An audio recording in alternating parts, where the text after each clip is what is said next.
Oke, Assalamualaikum warahmatullahi wabarakatuh. Di sini saya akan mempresentasikan anatomi biaya kualitas cost of quality, sebuah analisis kritis penerapan sistem mutu pada skala mikro UMKM versus makro industri besar.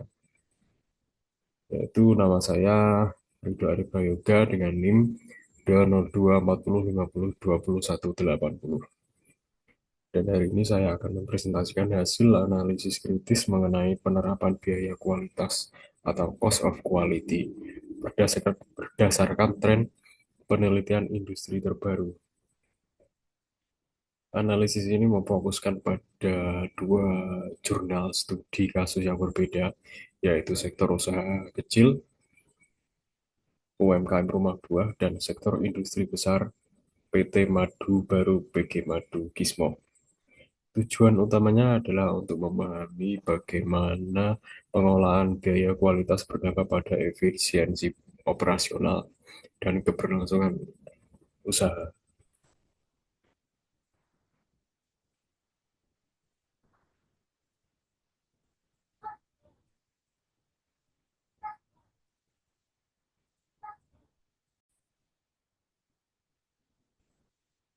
Slide yang selanjutnya yaitu mutu bukanlah biaya hangus, melainkan benteng operasional. Pendekatan, pendekatan mikro egal atau UMKM rumah buah, berfokus pada pencegahan proaktif dan persepsi konsumen, namun memiliki blind spot pada standarisasi.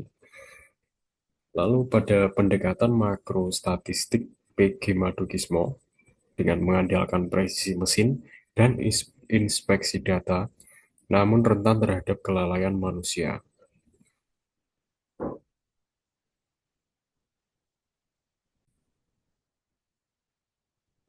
Lalu pada kasus yang pertama yaitu UMKM rumah buah dengan pendekatan mikro, berlokasi di Simo Sidomulyo, berkarakteristik bisnis persaingan tinggi, berhadapan langsung dengan konsumen atau direct to consumer. Fokus operasional yaitu menghindari produk busuk atau rusak selama distribusi. Analisis pada jurnal yang pertama ini UMKM rumah buah Simo Sidomulyo, yaitu UMKM rumah buah. Fokus utama perusahaan adalah mempertahankan kepercayaan konsumen melalui 8 dimensi kualitas menurut teori Kotler. Strategi biaya perusahaan mengalokasikan 7,24% dari total penjualan untuk biaya pencegahan, yaitu prevention cost, khususnya pada pemeliharaan armada distribusi. Lalu yang kedua, efektivitas. Investasi pada pencegahan ini terbukti mampu menekan biaya kegagalan internal hingga hanya 1,19%. Kritik pada UMKM rumah buah Simo Sidomulyo ini, namun terdapat kelemahan pada aspek penilaian yaitu appraisal cost yang tercatat sebesar 60%, yang mengindikasikan belum adanya prosedur inspeksi formal atau sistem kendali mutu yang terstruktur.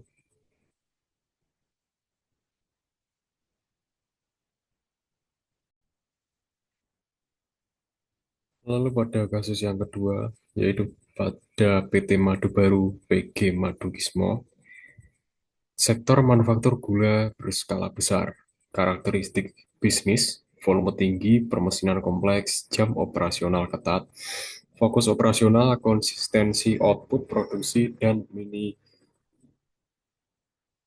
minimalisasi produk cacat atau gula gagal. Pada analisis jurnal kedua PT Madu Baru PG Madu Kismo ini, PT Madu Baru menerapkan pengendalian kualitas melalui metode Statistical Quality Control (SQC) dan Seven Tools. Identifikasi masalah yang pertama yaitu ditemukan 3 jenis cacat dominan, yaitu gula kerikilan 20 23.128%, gula mengapu 22.043%, dan scrap sugar basah 19.036%.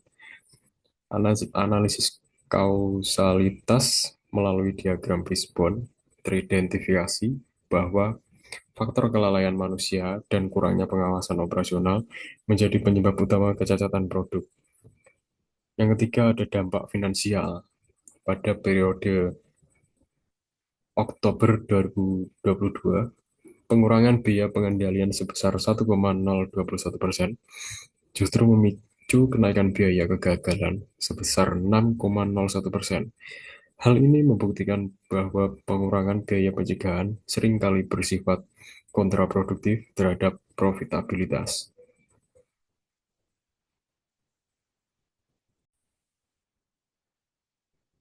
Kemudian ada rekomendasi strategis berbasis data, Pathway 1, untuk UMKM buah-buah, yaitu bisa transisi ke penilaian formal, yang berarti alokasikan anggaran khusus untuk operasional cost, misal SOP inspeksi penerimaan barang tertulis, bukan sekedar visual.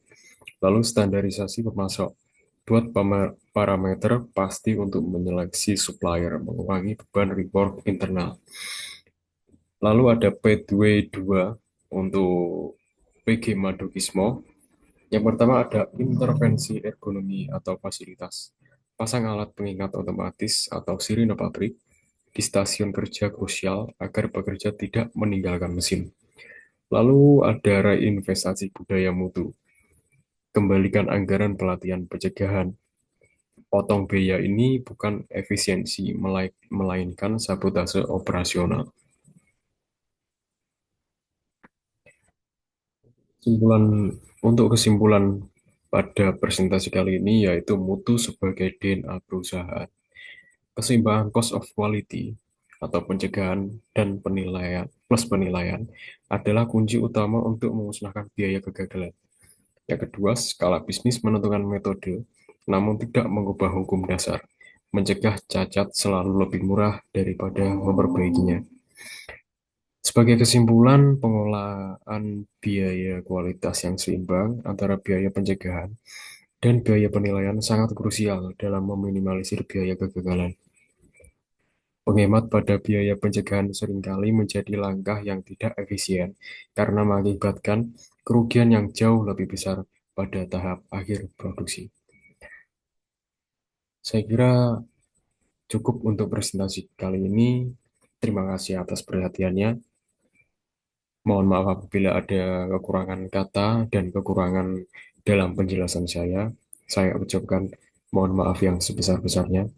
Terima kasih. Wassalamualaikum warahmatullahi wabarakatuh.